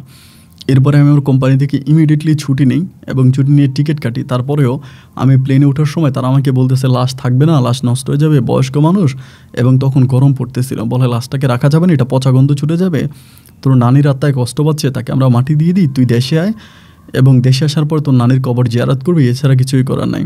তখন আমি প্লেনে ওঠার সময় বাধ্য হয়ে অনুমতি দিয়ে দিলাম যে ঠিক আছে আমার নানিকে কবর দিয়ে দেন। পরে আমি দেশে আসছি, আসার পরে আমার নানির কবরে গেলাম, কান্নাকাটি করলাম, নানির জন্য হাত তুলে দোয়া করলাম, এবং একইভাবে নাসির আমার পা ধরে কান্নাকাটি করতেছে যে ভাইয়া মাফ করে দেন, আমার ভুল হয়ে গেছে ভাইয়া, বুঝতে পারিনি। যাই হোক, ছোটো ভাই ঠিক এরকম একটা ইমোশনাল টাইমে ছোটো ভাইকেও পাইছি, যার জন্য ওর উপর আমি আর কোনো রাগ ক্ষোভ বা অভিমান কোনো কিছু রাখিনি। ওরও বললাম যে ঠিক আছে চল, ওরও ঘরের ভিতর নিয়ে গেলাম। তো বাবা, আমি এবং আমার বউ রোদেলা সহ আমার ছোটো ভাই নাসির সবাই মিলে মোটামুটি ভালোই আছি। আমি দীর্ঘ 4 মাসের মতো বাড়িতে ছিলাম, যদিও ইমিডিয়েটলি ছুটি নিয়ে গেলাম। পরে আবার কোম্পানিকে ফোন করে বললাম, কোম্পানি আমাকে বলে যেহেতু গেলি তুই ছুটিটা কাটাই আয়। 2 বছর আমাদের 4 মাস ছুটি, তো 2 বছর পরে দেন 4 মাস তখন ছুটি কাটাইলাম বাড়িতে। ছুটি কাটায় তখন আমি 4 মাসে কিন্তু কোনোভাবেই রোদেলা কিন্তু বেবি কনসেপ্ট করে নাই, ওর বাচ্চা কাচ্চা হয় না। আমি 4 মাস পরে পুনরায় আবার চলে আসলাম কাতারে। কাতারে এসে আমি আবার কাজকাম করতেছি, ইনকাম করতেছি, টাকা পয়সা কামাইতেছি, বাবাকে টাকা পয়সা দিতেছি, বাবা ঘর বাড়ি করতেছে, জায়গায় সম্পত্তি কিনতেছে। এরই মাঝে নাসির আবার টুকিটাকি ব্যবসা বাণিজ্য করে, ওই যে হুন্ডির ব্যবসা বলে এক ধরনের ব্যবসা আছে, বিদেশ থেকে হুন্ডির ব্যবসা করে, আমার মাধ্যমে না কিন্তু, ওর কিছু ফ্রেন্ড সার্কেল আছে এগুলোর মাধ্যমে হুন্ডির ব্যবসা করে। 1 বছর থাকার পরে আমার বউ রোদেলার জন্য খুব খারাপ লাগতেছিল, কষ্ট লাগতেছিল। আমি পুনরায় আবারও ছুটিতে আসলাম। এসে আরও 3 মাস থেকে গেলাম। কিন্তু এই যে আসতেছি, থাকতেছি, যাইতেছি, রোদেলা কিন্তু বেবি কনসেপ্ট করে না, বাচ্চা হয় না। এবং বাচ্চা কেন হয় না এটা আমি বুঝি না। বিভিন্ন ডাক্তার কবিরাজের কাছে যাচ্ছি, ওষুধ খাইতেছে, এমন করে বেবি হচ্ছে না। এরকম হতে হতে আমি 1 বছর পরই কিন্তু আসতেছি। এরপরে কী করলাম, পুনরায় আরও 1 বছর পরে আমি আবারও দেশে গেলাম। 1 বছর পর আবারও দেশে গেলাম এবং দেশে যাওয়ার পরে এবার আমি একটু বেশি টাইম ধরে ছিলাম, 4 মাসের মতো ছিলাম। এবং 4 মাস পরে আমি যখন দেশে আবার কাতারে আবার ব্যাক করার কিছুদিন পরে আমি জানতে পারি আমার বউ রোদেলা আমাকে বলতেছে সে নাকি মানে বাচ্চা কনসেপ্ট করছে এবং তার পেটে বেবি আসছে। এটা শুনে আমি তখন অত্যাধিক খুশি হইলাম যে আলহামদুলিল্লাহ, আল্লাহ হয়তো এবার আমার দিকে ফিরে তাকাইছে, আমার একটা সন্তান হবে। আমি তখন মহা খুশি। আমি অনেক বছর পরে, মানে বিয়ে করার অনেক বছর পরে আমি সন্তানের মুখ দেখতে পাবো। আমি এটাতে একেবারে আনন্দে আত্মহারা। কাতারে বন্ধুবান্ধব যারা আছে সবার সাথে অনেক মজা মাস্তি করতেছি, সবারই বলতেছি যে আমার জন্য দোয়া কর, আমার বউয়ের পেটে বাচ্চা হয়েছে। তো সবাই তখন খুশি। যাই হোক, একটা পর্যায়ে এরকম করে সময়গুলো কাটতে কাটতে আমার ঘরে আমার একটা পুত্র সন্তান হয় এবং পুত্র সন্তানটা এতটাই কিউট হয়, ভিডিও কলের মাধ্যমে আমার ছেলেটাকে দেখি, খুবই ভালো লাগে। অমায়িক সুন্দর চেহারা, মায়াবী চেহারা। এবং ছেলেটা হওয়ার কিছুদিন পরে আমি তখন আবার দেশে আসি। আমি কিন্তু প্রতি বছর দেশে আসতেছি, যাচ্ছি। এবং তার কারণ হচ্ছে আমার কোম্পানি খুবই ভালো ছিল। আমি যখনই বলি আমি দেশে যাব, তিনি আমাকে তখনই ছুটি দিয়ে দেয়। তার সাথে আমার খুব মধুর একটা সম্পর্ক, কারণ ওখানকার যতগুলো ওয়ার্কার ছিল তাদের মাঝে তিনি আমাকে অনেক পছন্দ করতো। কারণ আমি অনেক নম্র, ভদ্র এবং মোটামুটি একটু শিক্ষিত ছিলাম, ইংলিশটা ভালো বুঝতাম, যার জন্য কাস্টমারদের খুব ভালো ডিলিং আমি করতে পারতাম, যার জন্য তিনি আমাকে খুব পছন্দ করতো। এই নিয়ে আমার ছুটি নিয়ে তিনি কোনো ঝামেলা করতো না। আমি যখনই বলতাম আমার ছুটি লাগবে, তিনি তখনই আমাকে ছুটি দিয়ে দিত। তো বাড়িতে যাইতাম, বাড়িতে যাই, বাবুটারে দেখি, বাবুটারে আদর টাদর করি, মাসখানিকের মতো আবার বাড়িতে থাকি, দেন আবার তখন চলে আসি। তো সন্তানের প্রতি আমার তখন অনেক ভালোবাসা কাজ করে। আমি আমার ছেলেটাকে ছাড়া কোনো কিছুই বুঝি না। কাজে যাই, কাজ থেকে এসে ভিডিও কলে সবসময় ছেলেটাকে দেখে ওকে আদর করি। এমন করে দীর্ঘ প্রায় 5 থেকে 6 মাসের মতো কেটে যায়। ওই সময় কিন্তু খুবই ভালো, আমার বউ আমার সাথে ভালো, নাসিরও আমার সাথে ভালো, ইভেন আমার যে বাবা হোসাইন সাহেব তিনিও আমার সাথে খুবই ভালো। এবং আমাদের যে নানার যে জায়গা সম্পত্তি ছিল এই সব কিছুই তখন আমার এবং আমার ছোটো ভাইয়ের অবর্তমানে আমার বাবা এগুলো সব দেখাশোনা করতো। বাগা দেওয়া, বন্ধক দেওয়া থেকে শুরু করে বাবা আবার এগুলো দিয়ে আবার মোটামুটি নিজেও কিছু জায়গা সম্পত্তি কিনছে। তা সব কিছু মিলে আমার বাবা অনেকটা হিসেবে একটা মানুষ। আমাদের টাকা একটা টাকাও নষ্ট করতো না, প্রতিটা টাকায় কাজে লাগাতো। এরকম করে প্রায় 1 বছরের মতো কেটে যায়। 1 বছরের মতো কাটে। আমার ছেলেটার নাম হচ্ছে নিশাদও মোটামুটি অনেকটা বড় হয়, ও মোটামুটি মানে একটু হাত পা নাড়াচাড়া করে, ভিডিও কলে দেখে হামু করে দেয়, খুব ভালো লাগে। আসলে এই ফিলিংসটা একটা বাবা ছাড়া অন্য কোনো মানুষ বুঝবে না। বাবা হলেই ফিলিংস বা এই অনুভূতিটা বোঝা যায়, যে সন্তানের হাত পা নাড়ানাড়ি করা, সন্তানের মুখে একটু একটু আধো আধো কণ্ঠে কথা শোনা, বাবা ডাক শোনা, এটার মতো শান্তি দুনিয়াতে অন্য কিছু হতেই পারে না একজন বাবা হিসাবে আর কি। তো আমার কাছে খুব ভালো লাগতো। বাট 1.5 বছর পরে হঠাৎ করে আমি একটা ব্যতিক্রম ধর্মী জিনিস দেখতে শুরু করি। 1.5 বছর পরে কেমন জানি আমার বউ একটু অন্যরকম হয়ে যায়। মানে আমার সাথে খুব একটা কথা বলে না এবং কেমন জানি একটু রাগ ভাব দেখায়, মানে একটু খারাপ ভাব দেখায়, খুব বেশি একটা কথা বলতে চায় না, মানে মোটামুটি কেমন যেন একটা বাজে অবস্থা হয়ে যায়। ওই সময় কিন্তু আমি আমার বাবা হোসেন সাহেবের সাথে খুবই মধুর সম্পর্ক। আব্বার সাথে সব কিছু শেয়ার করি, আব্বা আমাকে সব কিছু বলে, পারিবারিক অবস্থা কি হয় না হয় আমার সব কিছু আব্বা আমার সাথে শেয়ার করে, আমিও করি। বাট আমি তখন আব্বাকে বলি যে আব্বা, হঠাৎ করে রোদেলা কেন আমার সাথে এরকম খারাপ ব্যবহার করতেছে, আমি কথা বললে আমার সাথে কথা বলতে চায় না, আমার কাছ থেকে কেমন যেন একটা স্পেস সে তৈরি করতেছে, এইসবের মানে কি? আমার আব্বা বলে আমিও তো বুঝি না, সে তো ভালোই, বাড়িতেই থাকে, তোর সাথে কথাবার্তা সবই তো ঠিক আছে, তাহলে এখন এরকমটা করবে কেন? এনিওয়েজ আমি বললাম যে আমি ছুটিতে দেশে আসবো, ও আমাকে ডিরেক্টলি মানা করলো। রোদেলা ডিরেক্টলি মানা করলো যে তুমি ছুটিতে আইসো না, তুমি যদি আসো তাহলে কিন্তু আমি চলে যাবো, আমি তোমার সংসার করবো না। এরকম একটা অবস্থা সে তৈরি করতেছে। তাই আমি তখন বুঝি না সে এরকমটা কেন করতেছে। আমি তাকে যথেষ্ট বুঝাই যে রোদেলা কেন তুমি এরকম করো, আমাকে খুলে বলো তোমার সমস্যা কী। ও আমাকে কোনো কিছুই খুলে বলে না। এরকম করে রাগারাগি করতে করতে একটা পর্যায়ে আমাকে এবং আমার পরিবারকে, আমার বাবাকে কোনো কিছু না বলে ও হঠাৎ করে আমার ছেলেটাকে নিয়ে ওর মায়ের কাছে চলে যায়। আমি কিন্তু ওর মাকে একটা আলাদা একটা জায়গায় কিনে ওখানে বাড়ি বানিয়ে দিই, নিজস্ব টাকা দিয়ে বাড়ি বানিয়ে দিই। ওই বাড়িতে কিন্তু ওর মা থাকে। দেন ও তখন ওর মায়ের কাছে চলে যায়। আমি ফোন দিলে আমার ফোন রিসিভ করতে চায় না, কথা বলতে চায় না। একইভাবে আমি ওর মাকে যখন ফোন করি, ওর মাও তখন আমার সাথে খুব বেশি একটা কথা বলে না, তিনিও আমার কাছে কথা বলে না, ওনার মেয়ে আমার সাথে কথা বলে না। তো আমি যেহেতু বিদেশে আছি, আমার সন্তানটাকে আমার দেখতে ইচ্ছে করে, সন্তানের জন্য আমার মন খারাপ হয়। তা আমি বলি যে আমার সন্তানটাকে একটু দেখাও, ভিডিও কলে তাকে হোয়াটসঅ্যাপে বারবার মেসেজ করি যে আমার বাবুটাকে দেখতে ইচ্ছে করতেছে, ওর চেহারাটা একটু দেখো, আমি ওর মুখটা একটু দেখি, আমার সাথে এরকমটা কেন করতেছে, এরকমটা করো না। তো আমাকে আমার কলই রিসিভ করে না। মানে আমি প্রতিদিন মনে হয় 1000টা কল দিই, আমার একটা কলও ধরে না। হঠাৎ করেও কেন এরকম হয়ে গেল এবং এরকম হয়ে যাওয়ার কারণটা কি, মানে আমি কোনো কিছুই বুঝতে পারি না। আমি তো প্রবাসে আছি ভাই, এখন কেন এরকমটা করে এটা জানি না। এবং একটা পর্যায়ে আমি তার অনুমতি না নিয়েই, মানে তার সাথে কোনো কিছু না বলে আমি তখন দেশে চলে আসছি। দেশে আসার পরে আমার ভাই নাসিরও কিন্তু আছে, ওই সময় বাড়িতেই আছে, আমার বাবাও আছে। আমি মাত্র 1 সপ্তাহের ছুটি নিয়ে আসছি, কারণ আমার কোম্পানিতে তখন ঝামেলা চলতেছিল, ছুটি পাচ্ছিলাম না। আর আমি এরই মাঝে কাজে কামে অনেক ঝামেলা করে ফেলি, যেহেতু আমি সবসময় হচ্ছে রোদে লাগিয়ে নিয়ে টেনশন করে আমার কাজে কামে অনেক ভুল হয়ে যাচ্ছিলো। এই জন্য মালিকের সাথে আমার আগে যে একটা মধুর সম্পর্ক ছিল, ওই মধুর সম্পর্কটা কিন্তু এখন আর নাই। মালিক আমাকে খুব বেশি একটা পছন্দ করে না এখন, কারণ ও বলে যে আমি মিস্টেক করি, ভুল করি। এই জন্য মানে আমাদের বিদেশি কোম্পানিগুলো এরকমই হয়, আপনি সারা জীবন ওদের জন্য করলেন, পুরো একটা বছর 365 দিন ভালো করলেন, ওই একদিন আপনি খারাপ করলেন, ওই একদিনের জন্যই ও আপনার পুরো 1 বছরের ঋণ ভুলে যাবে। যে আপনি যে পুরো 300 দিন ভালো করছেন, এটা তার কাছে আর মূল্যায়ন থাকবে না। তো সে আমাকে দেখতে পারে, 7 দিনের ছুটিতে আসছি, আইসা আমি শ্বশুরবাড়িতে যাওয়ার জন্য চেষ্টা করি। 7 দিনে আমি আমার সন্তানের চেহারা দেখার জন্য যে কী পরিমাণের পাগলামি করছি বলা বাহুল্য। একটা সময় রোদেলা মানে আমার সন্তানটাকে নিয়ে সে পালায়ে চলে যায়, এই সন্তানটাকে নিয়ে সে আর থাকে না, সন্তানটাকে নিয়ে পালায়ে চলে যায়, এরকম একটা অবস্থা হয়ে যায়। সন্তান নিয়ে সে পালায়ে যায়, আমি তখন পাগলা কুত্তার মতো হয়ে যায়। কিরে ও আমার সামনে কেন আসে না, আমার সাথে দেখা কেন করে না, কেন এরকমটা করে।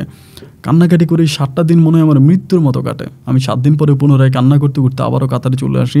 তখন আমার বাবা একমাত্র আমাকে বুঝায়, তুই মন খারাপ করিস না, সব কিছু ঠিক হয়ে যাবে, বাবা না ভালো, এগুলো করা চলে না, তোর বউ যদি কথা বলতে না চায় কী হয়েছে, তোকে আরেকটা বিয়ে করাবো, তুই দেশে আয়, ওই কাজের মেয়ের বেটি নিয়ে এত কথা বলতে হবে কেন। আমি বললাম বাবা কেন হঠাৎ করে এরকম করবে, একটা মানুষ তো কোনো একটা কারণ থাকে। যদি এরকম হতো যে ওর কাছে আমি বারবার যাচ্ছি না, দেশে যাচ্ছি না, ওর কথা শুনতেছি না, ওর কথা মানতেছি না, ও এরকমটা করতে পারতো। ও আমাকে যখন ডাকে আমি তখনই ওর কাছে চলে যেতাম, প্রতি বৎসরই ছুটি নিয়ে দেশে যাইতাম, সব রকমের মধুর সম্পর্ক ওর সাথে আমার ছিল। তো তাইলেও আমার সাথে এরকমটা করার তো কোনো কারণ নেই, কেন আমার সাথে দেখা করে না, আমার সাথে কথা বলে না। এবং আমি ছুটিতে গেলাম, একটা বারের জন্য আমার সন্তানের চেহারাটা আমাকে দেখাইলো না, কী কারণ আমার সাথে এরকমটা করলো। বাবা কী করবে, আমাকে সান্ত্বনাই দিচ্ছে, ঠিক হয়ে যা, ভালো হয়ে যা, এই সব কিছু ঠিক হবে, ওই সান্ত্বনা, বাবার তো সান্ত্বনা দেওয়া ছাড়া কিছু নেই। এভাবে প্রায় আরও মাসখানিক কেটে গেল। মাসখানিক পরে আমি তখন আস্তে আস্তে করে ড্যামেজের দিকে চলে যাচ্ছি, মানে আস্তে আস্তে করে নেশা করতে শুরু করি, কারণ বউয়ের সাথে কথা বলতে পারি না, সন্তানের চেহারা দেখি না, নিজের ভিতর তখন এক ধরনের একটা গেমটি কাজ করতে শুরু করে। আমি তখন নেশা করি এবং বিভিন্ন ধরনের বাজে মানুষ, খারাপ মানুষের সাথে উঠা বসা করতে শুরু করি, মোটামুটি নেশার জগতে ছড়িয়ে পড়ি। এরপরে কাতারে থাকা আমার বন্ধুবান্ধবরা আমার বাবাকে জানায় যে দেখেন এই নাবিল তো এটা করতেছে, নেশা করে, এটা করে, ওইটা করে, টাকা পয়সা নষ্ট করে ফেলে, খারাপ জায়গায় যায়। আমার আব্বার কাছে তখন এইভাবে খারাপ কথা বলতে থাকে। এটা একটা পর আব্বা তখন আমাকে কাতারের সময় রাত প্রায় 12টার দিকে আমাকে ফোন দেয় মেসেঞ্জারে, হোয়াটসঅ্যাপে আমাকে কল দিয়ে বলতেছে, নাবিল তুই কোথায়? আমি বললাম যে বাবা আমি বাসায়। আমাকে বলে তোর বাসায় কি বিল্ডিং? আমি বললাম হ্যাঁ বিল্ডিং। বলে ছাদ আছে? আমি বললাম যে আছে। বলে তুই ছাদে যা। তাই আমি বললাম যে বাবা কেন হঠাৎ ছাদে যেতে বলতেছো কেন? বলে তুই ছাদে যা। আমি তখন ছাদে গেলাম, ছাদে যাওয়ার পরে বাবা আমাকে বলতেছে তুই নিজেকে নিজে এইভাবে কেন কষ্ট দিচ্ছিস? আমি বললাম আমি কেন কষ্ট দেব, আমি তো সবই হারাইলাম, বউ হারাইলাম, সন্তান হারাইলাম, আমার তো কেউই নেই। আমার আব্বা বলে তুই নিজেকে নিজে এইভাবে কষ্ট দিয়ে তুই কী বলতে চাচ্ছিস, তুই নিজেকে মহান ভাবছিস? আমি বললাম যে না, মহানের বিষয় না, আমার বউ কেন এরকম করে চলে গেল, আমার সাথে রাগ করে কথা বলে না কেন, আজকে এতগুলো মাস হয়ে গেল, আমি তো কোনো কিছুই বের করতে পারলাম না। আমার আব্বা তখন আমাকে বলে তোর বউ কেন তোর সাথে কথা বলে না, এটাই তুই শুনতে চাস? তুই একটা খারাপ মেয়ের জন্য নিজের জীবনটা নষ্ট করতেছিস। আমি বললাম বাবা আমি তোমার কথা কিছু বুঝতে পারছি না। আমার আব্বা বলে তুই একটা খারাপ মেয়ের জন্য নিজের জীবনটা নষ্ট করতেছিস বাবা, তুই এ কথার জবাব দে। আমি তখন বললাম খারাপ মেয়ে মানে ও কেন খারাপ? আমার আব্বা বলে ও খারাপ, ও খারাপ, ও খারাপ দেখেই ও তোর সাথে কথা বলে না, যদি ভালো হতো তাহলে ঠিকই কথা বলতো। আমি তখন বললাম খারাপের কী পাইলে তুমি ওর মাঝে, তুমি ওকে কেন খারাপ বলছো? আমার বাবা বলে খারাপ হচ্ছে এইটা যে কারণ ওর পেটে যে বাচ্চাটা দুনিয়াতে এসেছে যার নাম তুই নিষাদ রেখেছিস, এই নিষাদ আদত তোর সন্তান না, নিষাদ হচ্ছে তোর ছোটো ভাইয়ের সন্তান। আমি বললাম মানে এটা তুমি কী বললা, নিষাদ আমার ছোটো ভাইয়ের সন্তান মানে? আমার আব্বা বলে তুই আমার কথা যদি বিশ্বাস না করিস তাহলে তোর বউয়ের ওই সন্তানটাকে তুই ডিএনএ করা।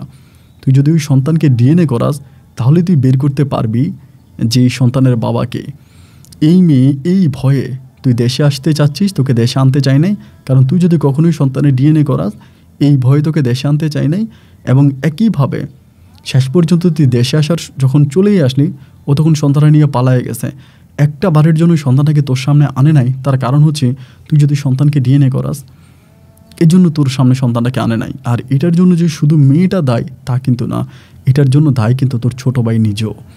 আমি তখন বললাম কীভাবে? আমার আব্বা বলে তোর ছোটো ভাই কোন জায়গা থেকে কবিরাজের কাছ থেকে পানি পড়া, তাবিজ পড়া, এটা ওইটা নিয়ে এনে মেয়েটাকে খাওয়াইছে।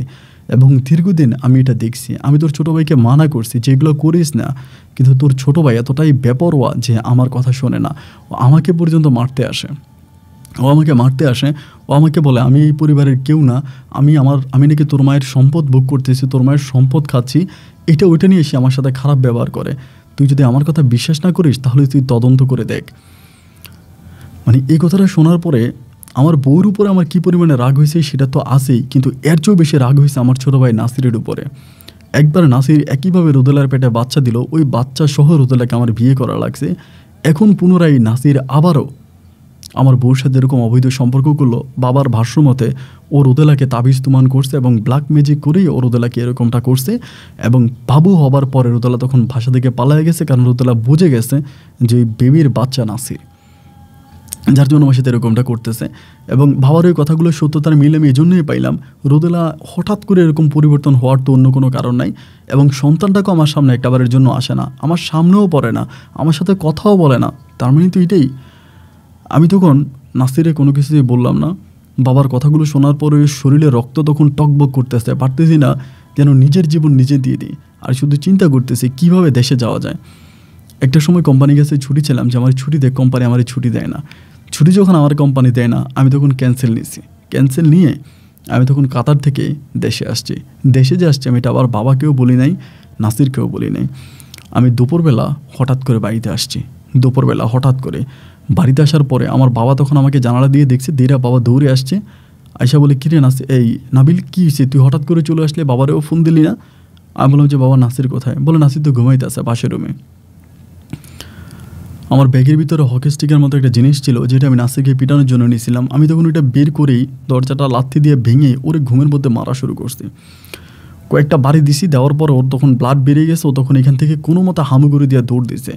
ও যখন দৌড় দিছে আমি তখন চিৎকার করে বলতেছি যে আমি তোর লাশ, তোরে মাইরা তোর লাশ আমি এমন জায়গায় গুম করব যে পৃথিবীর কেউ তোর লাশ খুঁজেও পাবে না। তোরে আমি এমনভাবে মারবো যে তোর লাশ এই দুনিয়ার কেউ খুঁজেও পাবে না। তো এটা মনে রাখিস যে আমি তোকে দুনিয়া ছাড়া করব। আমি তোরে খুন করে জেলে মানে ফাঁসিতে ঝুলবো, আমি তোকে খুন করে আমি জেলে যাব, তোরে আমি শেষ করে ফেলবো। এটা বলে আমি গালাগালি করতেছি এবং অকথ্য ভাষায় গালাগালি করতেছি। কেউ তখন আমার ধরে রাখতে পারতেছে না, আমি কারোর সামনেই যাইতে পারতেছি না। মানে মোটামুটি অবস্থাটা তখন খুব খারাপ হয়ে গেছে। অ্যান্ড একটা পর্যায়ে আমি নাসিরকে মারার জন্য, আমার ছোটো ভাইকে মারার জন্য এলাকাতে পোলাপানের ধারে ধারে ঘুরতেছি। মানে সিরিয়াল কিলার কোথায় পাওয়া যায়, মার্ডার কোথায় করা যায়, মানে কাকে দিয়ে ওকে খুন করানো যায়। মানে আমার কথা হচ্ছে আমি ওকে খুন করে ফেলবো, আমি ওকে দুনিয়াতে বাঁচায় রাখবো না, ওরে আমি মার্ডার করব এবং ওরে আমি শেষ করে দিব। এলাকার লোকজনের কাছে যাচ্ছি যে কোথায় পাওয়া যায়, ওকে কোন জায়গায় পাওয়া যায়। আমি ওকে আর খুঁজে পাচ্ছি না, মানে ওকে আর পাওয়া যাচ্ছে না। আমি তো একেবারেই ছুটি দিয়ে চলে আসছি। আমার বাবা তখন আমাকে বলতেছে যে নাবিল তুই চলে যা, তুই বিদেশ চলে যা, তুই চলে গেলে ভালো হয়। আমি বললাম যে না, আমি বিদেশ যাব না, আমি ওকে খুন করবো এবং ওকে খুন করেই আমি আমার অস্তিত্ব বের করব। ওরকম করে তখন আমি ওরে খোঁজাখুঁজি করতে থাকি। এমন করে দীর্ঘ প্রায় 1 মাস পরে কর্ণফুলিতে হঠাৎ করে একটা বেওয়ারিশ লাশ পাওয়া যায় কর্ণফুলির দিকে, এবং এটা টিভিতেও আসে, বেওয়ারিশ লাশ। আমার আব্বা বলে এটা নাকি আব্বা বলে এটা নাসিরের লাশ। এটা আমাকে বলছে এটা নাসিরের লাশ, আমাকে আব্বা বলে এটা নাসির। তা আমি তো জানি না, আমি তো নাসিরকে জাস্ট খুঁজতেছি ওকে মারার জন্য, ওকে পাইলে আমি মেরে ফেলবো, কিন্তু ওকে তো আমি আর খুন করব না, বা খুন করার জন্য তো আমি ওকে চাই না। আমার আব্বা তখন বলে এটা নাসিরের লাশ এবং তুই নাসিরকে খুন করছিস, আমারে বলতেছে। আমি তখন বললাম আব্বা দেখো, আমি ওরে খোঁজ করতেছি, আমি ওরে পাইলে ঠিকই খুন করতাম, কিন্তু আমি তোরে পাইনি। আমার আব্বা বলে তুই ভাই হয়ে বাইরে খুন করে ফেললি, ভাই হয়ে বাইরে খুন করলি, এটা তুই কীভাবে করলি? এখন এই কথার পরিপ্রেক্ষিতে তার পরের দিনে আমাদের বাড়িতে হঠাৎ করে পুলিশ আসে। পুলিশ এসে আমাকে হঠাৎ হ্যান্ডকাপ পরাই দিয়ে পরে আমাকে নিয়ে যায়। আমি বললাম যে আমার অপরাধ, বলে আপনি আপনার ভাইরে হত্যা করছেন। তো মামলা কী করছে? বলে আপনার বাবা মামলা করছে। তা আমি তখন বাবাও কিন্তু ঘরে নেই, বাবার সাথেও কথা বলতে পারি না। পুলিশ আর আমাকে 1 সেকেন্ডও টাইম দিল না। আমার হাতে হ্যান্ডকাপ পরে আমাদের যে থানা, লোকাল থানা, ওইখানে আমাকে নিয়ে গেল এবং থানা থেকে মুহূর্তের মধ্যে আমাকে কোর্টে চালান করে দিল। কোর্টে চালান করে দেওয়ার পরে আমার পক্ষে সপক্ষের লয়ার ছিল সে যুক্তি দেখাচ্ছে, কিন্তু তার ওই যুক্তিতে কোনো কিছুতে কাজ আসতেছে না। কারণ আমি আমার ছোটো ভাইকে বলছি যে তোরে মেরে আমি লাশ এমন জায়গায় গুম করবো যে পৃথিবীর কেউ তোকে খুঁজে পাবে না, আমি তোকে খুন করবো, মার্ডার করবো, এই ধরনের অনেক কথাই বলছে। এবং এই ধরনের ওইখানে এই কথাগুলোকে যে ভিডিও করছে আল্লাহ জানে, আদালতে ভিডিওগুলো পর্যন্ত প্রুভ করানো হয়েছে, ভিডিওগুলো দেখানো হয়েছে। এবং সেখান থেকে আমাকে তখন জেলে দিয়ে দেওয়া হয়, আমি জেলে চলে যাই। আর এদিক দিয়ে কোনোভাবেই নাসিরকে খুঁজে পাওয়া যাচ্ছে, মানে নাসিরের লাশ কাজ দাফন করলো, নাসির তো নাসিরের মতো করেই চলে গেল, আমি তখন জেলে পড়ে আসি। এবং এদিক দিয়ে আর আমার বাবার সাথে আমার কোনো যোগাযোগ নাই। আমার ওই বাবা আমার সাথে 2বার দেখা করতে গেছিলো শুধু, বাট তিনি আমাকে বের করার কোনো চেষ্টা করে কি করে না সেটা আমি জানি না। এবং তিনি বলে মামলা নাকি তিনি করে নাই, পুলিশবাদী মামলা হয়েছে। আবার না, পুলিশবাদী মামলা হয়েছে। আমার আব্বা বলে আমি অনেক আগে নাসিরকে পাওয়া যাচ্ছে না, এই দিয়ে জাস্ট একটা নিখোঁজ বিজ্ঞপ্তি দিয়েছিলাম, সে জায়গা থেকে নাসিরের লাশ পাওয়া গেছে, এখান থেকে পুলিশ তোকে ধরছে, এর জন্য আমার কোনো দায় না। আমার 3 বছরের জেল হয়ে যায়, 3 বছরের জেল হয়। এবং আমি ছোটো ভাই হত্যা মামলায় 3 বছরের জেল।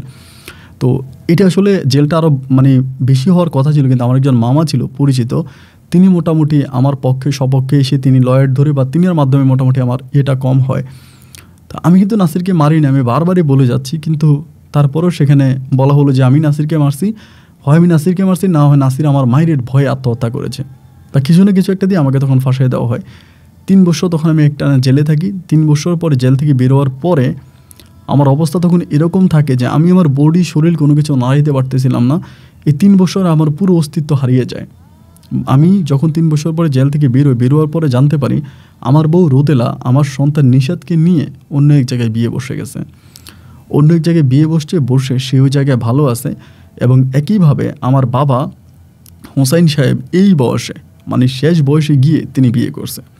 কোনো এক ঢাকার চিরঙের কোনো গার্মেন্টসের মেয়েরা নাকি বিয়ে করছে, ওই মেয়েরা নিয়ে তিনি তখন পরিবারে উঠছে।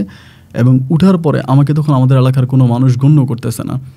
সবাই বলতেছে যে আমি আমার ভাইরে খুন করছি, আমি আমার ভাইরে মারছি, এবং আমি আমার ছোটো ভাইয়ের হত্যাকারী। কোনোভাবে আমি মানে ফ্যামিলিতে ঢুকতে পারতেছি না, কোনোভাবেই পারতেছি না, কোনোভাবে আমাকে কেউ ঢুকতে দিচ্ছে না। একটা পর্যায়ে আমি তখন বেপরার মতো রাস্তায় ঘুরতেছি, বাড়ির মধ্যেই ঢুকতে পারতেছি না। সবাই আমাকে বলে আমি নিজের ভাইরে মারছি, আমার চেহারার দিকে কেউ তাকায় না, আমার বাবা আমার সাথে কথা বলে না, ঘরের বিটা আমি ঢুকতে পারি না।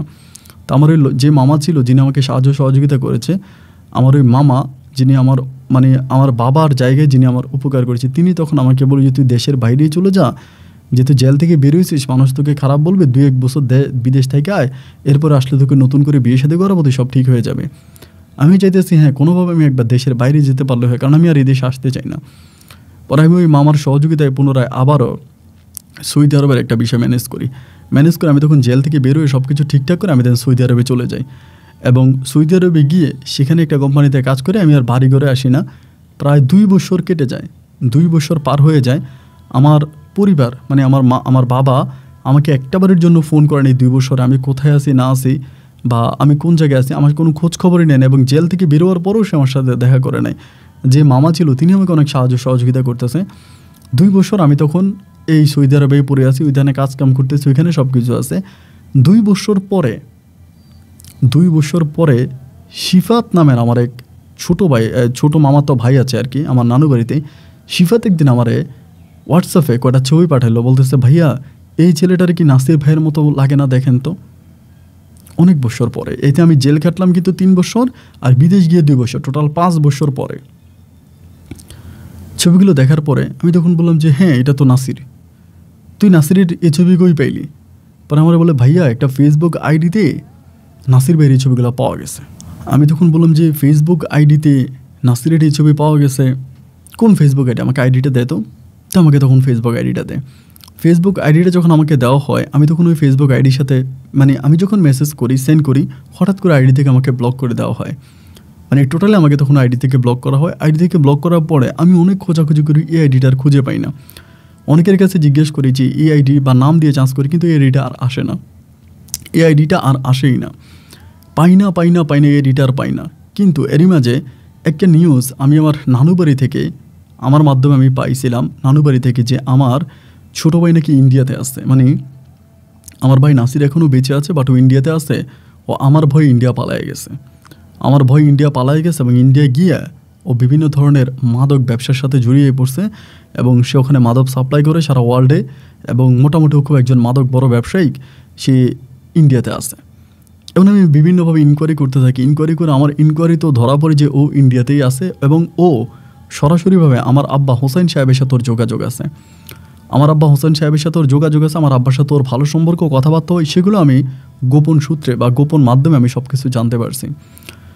একটা পর্যায়ে আমি তখন আমার ওই মামাকে দিয়ে আমি তখন বললাম যে মামা, আমার সাথে যে এই কাজগুলো করা হলো, আমার বাবা কেন আমার সাথে এই কাজগুলো করলো বা কেন কি করলো, আমি কেন জেল খাটলাম, আমার ভাই তো এখনও বেঁচে আছে, আমি যেটা জানি যে ইন্ডিয়াতে আছে, আমার বাবার সাথে ওর কথা হয় এবং সব কিছু ঠিক আছে, ও ফেসবুক চালায়, কিন্তু ও তো বেঁচে আছে, তাহলে ওর মামলায় আমি 3 বছর জেল খাটলাম, এখন আমি বিদেশ চলে আসলাম, আমার এগুলো কেন হলো?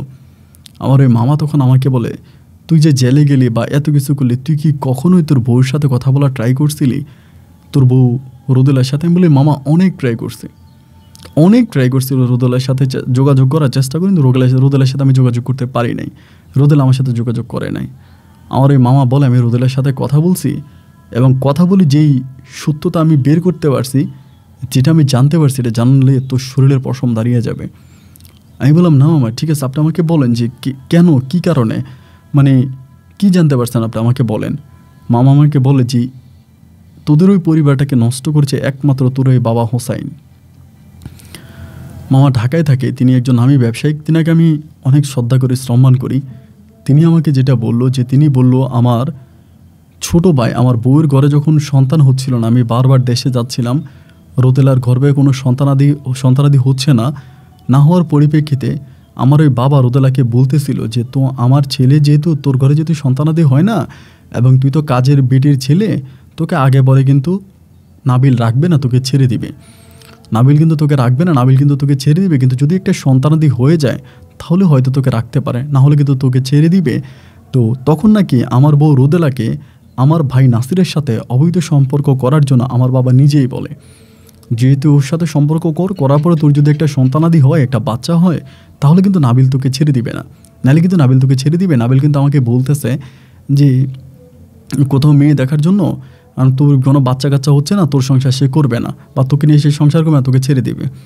এবং তখন একটা সন্তানের আশায় আমার ওই লম্পট বাবার কথা শুনে আমার বউ রোদেলা তখন ওই নাসিরের সাথে সম্পর্কে জড়িত হয় এবং সম্পর্কে জড়িত হওয়ার পরে যখন নাসিরের সন্তান আমার বউয়ের পেটে আসে এবং সেই বাচ্চা যখন দুনিয়াতে আসে, তার বয়স যখন 1 বছর হয়, ওই মুহূর্তে আমার ওই লম্পট বাবা পুনরায় আবারও রোদেলার প্রতি নজর দেয়, ওর সাথে খারাপ সম্পর্ক করার চেষ্টা করে এবং ওকে ডিরেক্টলি বলে যে তুই যদি আমার সাথে এরকম সম্পর্ক না করিস, তাহলে তোর কোলের যে সন্তান আছে আমি কিন্তু নাবিলকে বলে দিব যে এই সন্তান নাসিরের সন্তান, তোর সন্তান না। তখন রোদেলা ইজ্জত বাঁচানোর জন্য সব কিছু চোখ বুজে বন্ধ করে এই বাড়ি থেকে পালিয়ে যায় এবং পালিয়ে গিয়ে সে এই সত্যতাগুলো কারো কাছে প্রকাশ না করে ও তখন মুখ ঠুকরে পালিয়ে যায়, আমার কাছ থেকে পালিয়ে গেরায়। এই দুর্বলতার সুযোগে এই পয়েন্টে আমার ওই হোসাইন বাবা তখন আমাকে বলে সত্যগুলা, মানে রোদেলার পেটের ওই সন্তানের বাবা নাসির আমাকে নাসিরের উপরে রাগায় দেয়। একটা পর্যায়ে আমি তখন দেশে আসার পরে আমি নাসিরকে এইভাবে মারি, নাসিরকে মেরে আমি ঘর থেকে বের করে দিই। একইভাবে ওই নাসিরের মামলায় আমি জেল কাটি, আর মধ্যে দিয়ে আমাদের যে সয় সম্পত্তিগুলো ছিল এগুলো সব কিছু আমার আব্বা ওই হোসাইন সাহেব, তিনি এখন বর্তমানে মেম্বার, তিনি তখন সব কিছু দখল করে নেয়, সব কিছু তিনি দখল করেন এবং সব কিছু তিনার আয়ত্তে চলে আসে। আমরা কিন্তু এরই মাঝে কোনো কিছুই পাই না এবং তিনি আমার ওই নানার টোটাল সয় সম্পত্তিগুলো জালিয়াতের মাধ্যমে তিনি তিনার নামে নিয়ে নিয়েছে। এবং এরই মাঝে আমার ভাই নাসিরকে ওনার সাথে এই বিষয়ে জড়িত না জড়িত আমি এগুলো কিছুই জানি না, কিন্তু গোপন সূত্রে আমি যে খবর পেলাম, নাসির আমার বাবার কাছে আসে, আমার বাবার সাথে কথাবার্তা বলে। নাসিরের এখন কয়েক কোটি টাকা, ওর টাকা পয়সার কোনো অভাব নাই, কারণ ও এখন নাম্বার 1 একজন ক্রিমিনাল, ওর কাছে কোনো কিছুর অভাব নয়, থাকে ইন্ডিয়াতে, মাঝে মাঝে দুবাই ইন্ডিয়া 2 দেশ মিলে থাকে, বাট ওর কাছে এখন প্রচুর টাকা, কিন্তু ও আমার সাথে কথা বলে না।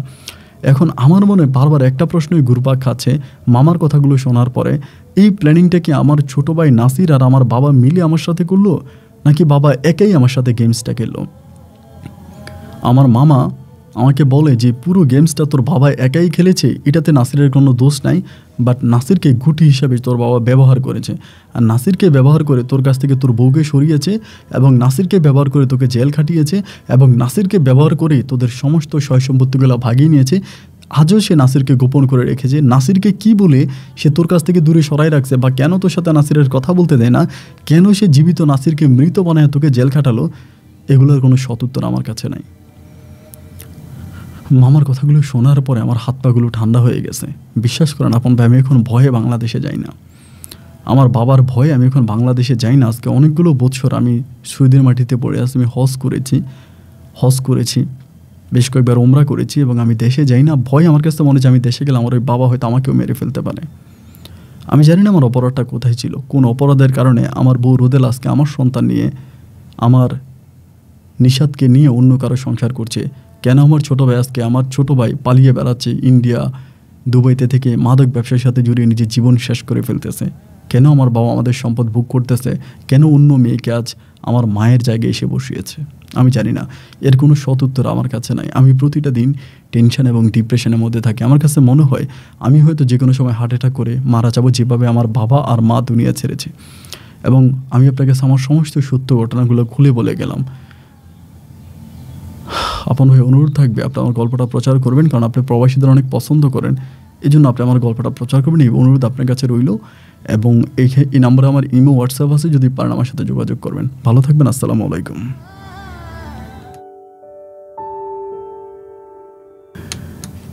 প্রিয় বন্ধুগণ, সবাইকে অনেক বেশি ধন্যবাদ এতক্ষণ পর্যন্ত বর্তমান সৌদি প্রবাসী নাবিল হোসেনের জীবনের বাস্তব গল্পটা শুরু থেকে শেষ পর্যন্ত আমার মুখ থেকে শোনার জন্য। বন্ধুগণ, এই গল্পটা লাস্টের দিকে কিছু বিষয় ছিল, এই বিষয়গুলো আইনত কারণে, মানে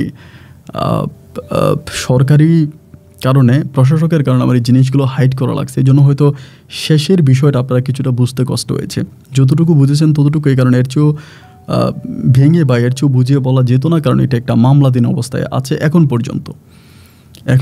কারণ নাবিল কিন্তু ওই দেশে বসেই ওর মামাকে দিয়ে নাসিরের নামে মামলা করিয়েছে, এবং একইভাবে ওই হোসাইন সাহেবও কিন্তু মামলা মোকদ্দমার অনেকগুলো ঝামেলা আছে এই গল্পটা লাস্টের দিকে। এই জন্য আমি কিছু বিষয় হাইড করে আপনাদেরকে গল্প শুনিয়েছি। যদি কোনো বিষয় না বুঝে থাকেন আপনারা ব্যক্তিগতভাবে কমেন্ট করবেন, আমি রিপ্লাই করার জন্য চেষ্টা করবো। বা আরও সিক্রেট কিছু জানার থাকলে ইমেলে আমার সাথে যোগাযোগ করতে পারেন। ভিডিও ডিসক্রিপশনে আমার ইমেল নাম্বার বা ইমো নাম্বার দেওয়া আছে, ইমেল আইডি, ইমো নাম্বার দেওয়া আছে। বন্ধুগণ, একটা বিষয় শুধু আমি বলে রাখি যে আমার গল্প প্রচার করার একটাই উদ্দেশ্য, সেটা হচ্ছে আপনারা প্রতারণার হাত থেকে বাঁচেন। যেই গল্পটা আমি প্রচার করি, যেই ঘটনাটা নাবিলের সাথে ঘটেছে, এই গল্পটা আপনার সাথে না ঘটুক। নাবিল চরম লেভেলের ভুল করেছে। তার উচিত ছিল তার বউয়ের সাথে যেভাবেই হোক রোদেলের সাথে যোগাযোগ করে সত্যটা খুঁজে বের করা। নাবিল যদি তখনই জানতে পারতো দেশে আসার পরে যে রোদেলাকে তার ভাইয়ের সাথে শোয়ার জন্য তার বাবাই উৎসাহিত করেছে, তখনই কিন্তু হোসেন সাহেবের মুখোশটা খুলে যেত। কিন্তু এটা না করে রোদেলা পালিয়ে গেল, এবং রোদেলা পালিয়ে যাওয়ার পিছনে নাবিলের মনে আরও সন্দেহের জন্ম হলো। একইভাবে সে নাসিরকে মেরে ঘর থেকে বিদায় করলো। সেই মামলায় নাসির জেলেও চলে গেল। ভাই জীবিত আছে, তারপর ওই জীবিত ভাই মৃত হিসাবে ভাইয়ের মামলায় 3 বছর জেলও খাটল। নাবিল আসলে চরম কষ্টপ্রাপ্ত একটা ছেলে, ভীষণ রকমের প্রতারিত হয়েছে নিজের পরিবারের মানুষের কাছ থেকে। যাই হোক, মানুষটা এখন আল্লাহর পবিত্র নগরী সৌদি আরবে আছে এবং সেখানে সে ভালো আছে। আমি দোয়া করি নাবিলের সাথে যারা অন্যায় করেছে তাদের বিচার হোক, হয় দুনিয়াতে না হয় আখেরাতে। বন্ধুরা, সবাই ভালো থাকবেন, সুস্থ থাকবেন, এবং এই গল্প নিয়ে যদি আপনাদের কোনো মতামত থেকে থাকে কমেন্ট বক্সে লিখবেন। আজ এখানে বিদায়, দেখা হবে অন্যদিন অন্য কারো বাস্তব জীবনের গল্প নিয়ে। আল্লাহ হাফেজ এন্ড আসসালামু আলাইকুম।